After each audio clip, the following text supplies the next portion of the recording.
बिस्मिल्लाहिर्रहमानिर्रहीम। शुरू करती हूँ अल्लाह के पाक नाम से जो बड़ा मेहरबान और निहायत रहम वाला है। आज मैं आप लोगों के साथ मजेदार ये तिल की गचक जो होती है ना, उसकी रेसिपी शेयर कर रही हूँ। ये सर्दियों में ना आप यकीन करें जिस्म को इतनी गर्माहट पहुंचाती है ना, तो ये वैसे भी जो छोटे बच्चे हैं जो बार बार बिस्तर पे पेशाब कर देते हैं, उसके लिए भी ये बहुत अच्छी है। आप उसको बच्चों को, ये तिल खासकर जो है ना बच्चों के लिए बहुत अच्छे है, बड़ों बच्चों के लिए सबके लिए बहुत अच्छे हैं। तो आपने इसको जरूर ट्राई करना है। वैसे तो बच्चे तिल खाते नहीं है, वो बच्चे आपको होता है गजक वगैरह इस तरह की मीठी चीजें शौक से खा लेते हैं, तो ये आराम से खा लेंगे। तो ये मैंने 1 कप तकरीबन ये तिल ली है, इनको मैं हल्का सा रोस्ट करूंगी। बिल्कुल धीमी आंच पे आपने इसको करना है, ज्यादा तेज आंच पे नहीं करना। जैसे इसमें ना कड़कड़ की आवाजें लगती हैं, जैसे फूटने लगते हैं, तो आपने फिर इसको ना किसी अलग प्लेट में निकाल लेना, इसमें नहीं रहने देना, ताकि ये और ज्यादा ना ओवर कुक ना हो जाए, और ना ही आपने इसको ज्यादा कलर देना है। ये देखिए तिल जो है ना, ये देखिए फ्राई हो गया। इसको 3 से 4 मिनट लगे, मैंने बिल्कुल धीमी आंच पे ना मैंने इसको किया है। अब मैं इसको ना अलग प्लेट में निकाल दूंगी, ताकि इसका जो पकने का प्रोसेस है ना वो रुक जाए। ये देखिए मैं ना इसको इसमें निकाल दूंगी। ये देखिए जो मैंने कितनी धीमी आंच की हुई है ये देखिए मैंने निकाल लिया इसको। तो अब मैं इस पे एक साइड पे रख दूंगी, ताकि इसका जो पकने का प्रोसेस है वो खत्म हो जाए। अब मैं इसके अंदर डाल दूंगी गुड़ मैंने ये 1 कप मेरे पास तिल है, तो मैं 1.5 कप इसमें गुड़ डालूंगी। ये देखिए मैंने ना गुड़ जो है ना, मैंने इसके अंदर ना मोटा मोटा कूट लिया, ये मैं इसके अंदर डाल दूंगी।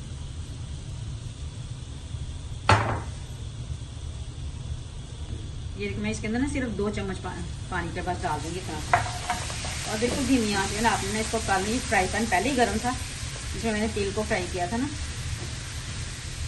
बिल्कुल हल्की आंच में ना आपने गुड़ को मेल्ट होने तक ना आपने इसको पकाना। ये देखिए जितनी देर गुड़ को मेल्ट होने में टाइम लगता है, इतनी देर में इसको ना ग्रीस कर लेती हूँ थोड़ा सा। आप चाहें तो घी के साथ भी कर सकते हैं।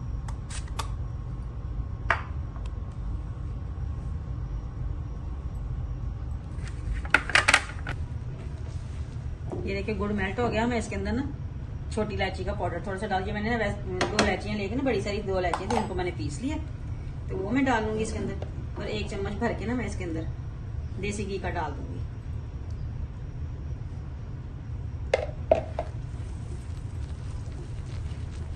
मैं इसको ना थोड़ा सा, देखो ये पकना शुरू हो गया है।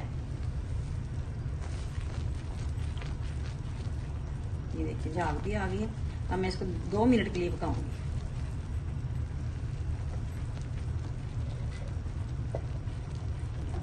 ये देखिए 2 मिनट मैंने पका लिया।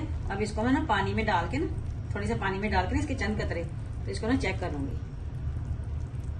2 मिनट के लिए पानी में इसको ठंडा हो जाए, फिर मैं देखती हूँ।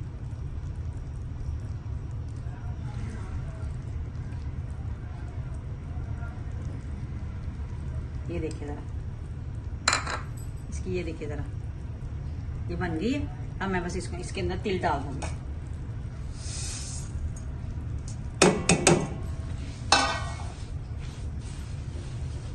इसको मैं गैस बंद कर दूंगी, बस इसको मैं इसके साथ अच्छी तरह मिक्स कर लूंगी।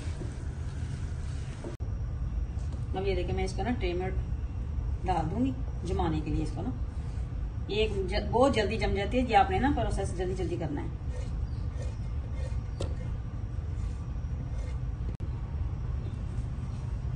ये देखिए 5 मिनट हो गए, तो मैं इसकी कटिंग कर दूं, क्योंकि उसके बाद अगर हम कटिंग करेंगे ना तो ये कटिंग नहीं होगी। फिर आप अपनी मर्जी से कटिंग कर ले, जितनी आपको क्यूब में पसंद है, लंबाई में पसंद है, जैसे आपका दिल चाहता है।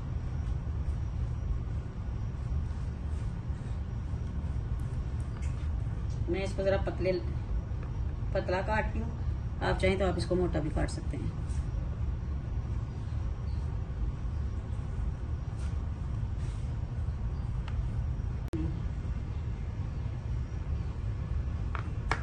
ये देखिए मैं इसको ना इस तरह लंबाई में काट रही हूँ।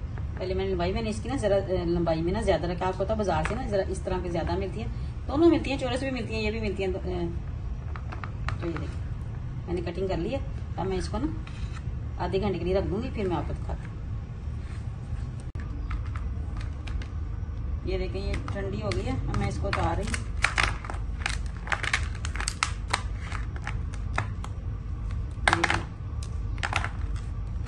ये आराम से उतर जाती है। अगर आपसे ना उतरे